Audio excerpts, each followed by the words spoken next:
İmanlı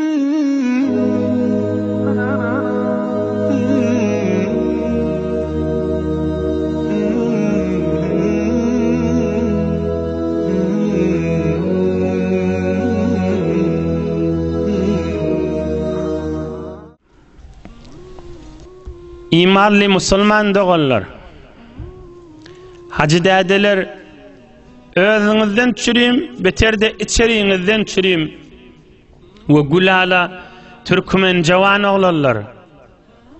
İnsan adı sünni da insan onsan ýelýär. Hewurdeş tapýa, şoňa görä ýoldaş gitýärdi. İnsan onsan hewurdeş tapakana şoň menen uğurdaş gidegen bolýardy. Bir görseň tanış, iki görseň garyndaş diýip ýoldaşyna eser alaýan bolýar ýoldaşyndan. Reň alýar, gyl alýar.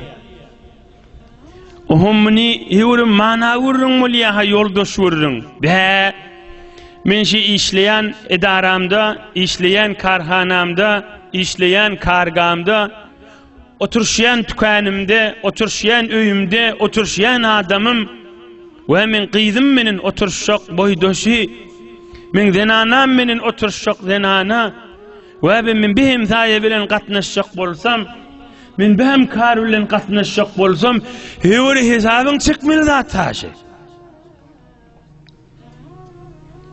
Özüňi, wüjudyňy, sen ahlagyňy, imanyňy soğuryp alıp gitýän tabi ýoldaş. İkilatda ak qara, gowy biderek. Çyn gowy bolsa, gowlara gaşyn alıp gitýär. Biderek bolsa da bidereklere gaşyn alıp gitýär. Bu bir halha görünüp duran zat be. Muna mana muqaddemet çini edip kefe owadyllap ýörmeler. Könül aýdypdyr da baýguş jugt aşgallyk eder, bilbil sayrayan güllük eder, gülüň üstüne bagyň üstüne eder diýipdir. Jugt baýguşyň ýydyna düşseň aşgalhana bararsyň, bilbiliň ýydyna düşseň gülhana bararsyň diýilen bir kadimden farsça goşgulary bar, onu okuýsam giýjä galjak. Eýämiz Allah Zülcelal, Malikul Mulk, Subhane zil izzet, Subhane zil azamet, Subhane zil mulki vel melekut bolan Allah Zülcelal, Subhanallahi halikil leyli vel nehar, Subhanallahil wahidil qahhar bolan Allah Zülcelal, ýoldaş hakyny Safat surasyna ayetler indirdir. Oturşup turşýanyň üstüne in gowy zadyň bir adamyň ýoldaşynyň gowy bolmak, sen şo tarafyň elinden tutup dowdaky eltýän zatda yaman ýoldaşdy. Yaman oturşýan, yaman turşýan. Kan karhanalarda, kargalarda pakirjik ozal ağlanan bir jawan oglanlar var. Indi biz öz gözümüz bilen görüp Allah'a köp şükür içinde geçperen görürüňümizmiş. Kitapdan gözläp, tarihdan gözläp aýdylan zat däl. Şumal gaýtjak görürüm. Karhanalarda pakir işläp bir gülýal jawan oglan ýanyma gelip aýtdy. Aslen şu 2 dogan ya 3 dogan ya ýeközi işläpdi diýe. Qarijan niye?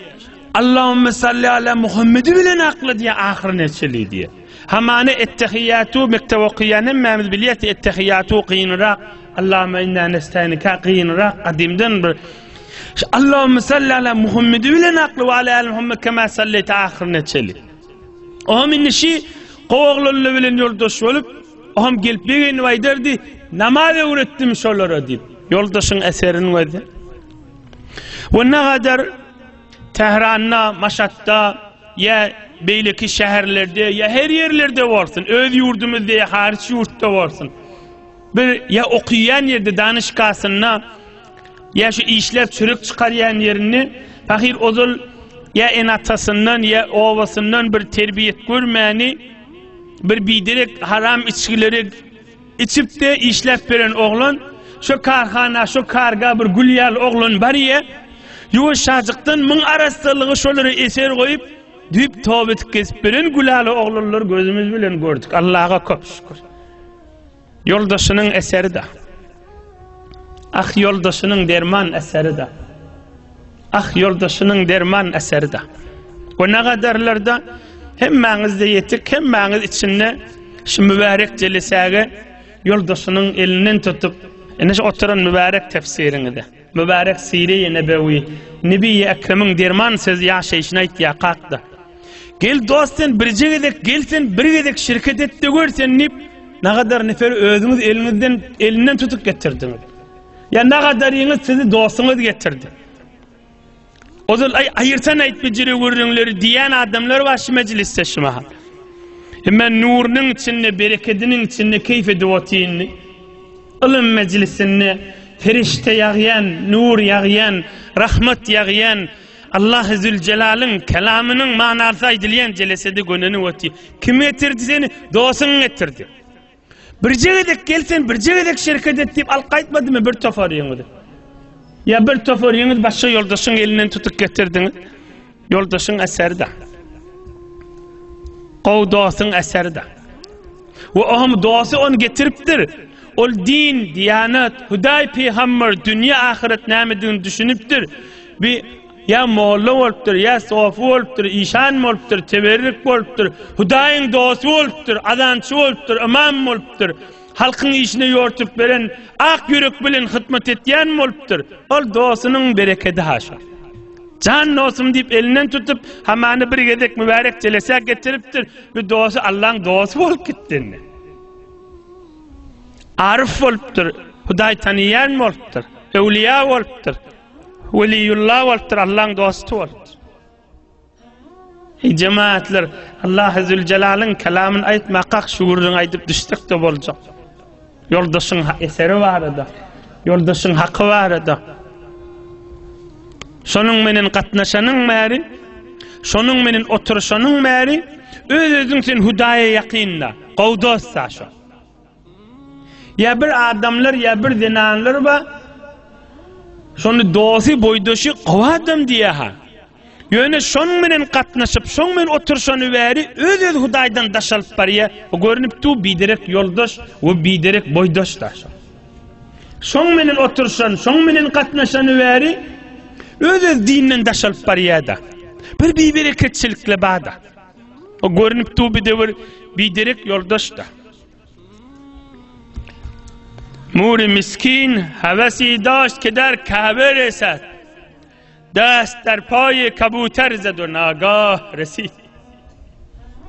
قرنچه فقیر من مکه çıkmay men Kabe yeterin mi diyadi. Qarınçadan qıyınlaştadın Kabe yetecek bolsa ay ayırsan ayt menden daştay Kabe diyerdi. Hamany bir adam bolýada ay men namaz okuyup men tefsire gelip men qawadam bolen ay menden daştay diýen adamlar vardy. Muri miskin hevesi daşt ke der Kabe resad. Emme umidi yoktu. Ay min Kabe'yetin. Dast der paye kabuter zed ve nagah resid. Kepterin, kuşun, göğürçinin ayağından yapıştı. Görse Kabe'nin dibinde de deyiptir. Yani kovu yoldaş taptı. Hudaýyň dosty boldy. Dast der paye kabuter zed ve nagah resid. Indi men qarınça haçan Kabe'yeterin ippetta. Kuşun ayağından yapıştı. O kepter de uçup gitti hamany Kabe'ye gaşyn. Kepter baryp golny görse qarınça Kabe'ň dibinde dur. Men haçan o adam bolan ayyo men Hudaýyň dosty boldy. Men bad günahkar adam, men bir bidere adam. Ayyo menden bizatla daşdy aýyrsana diýen oglanlar var.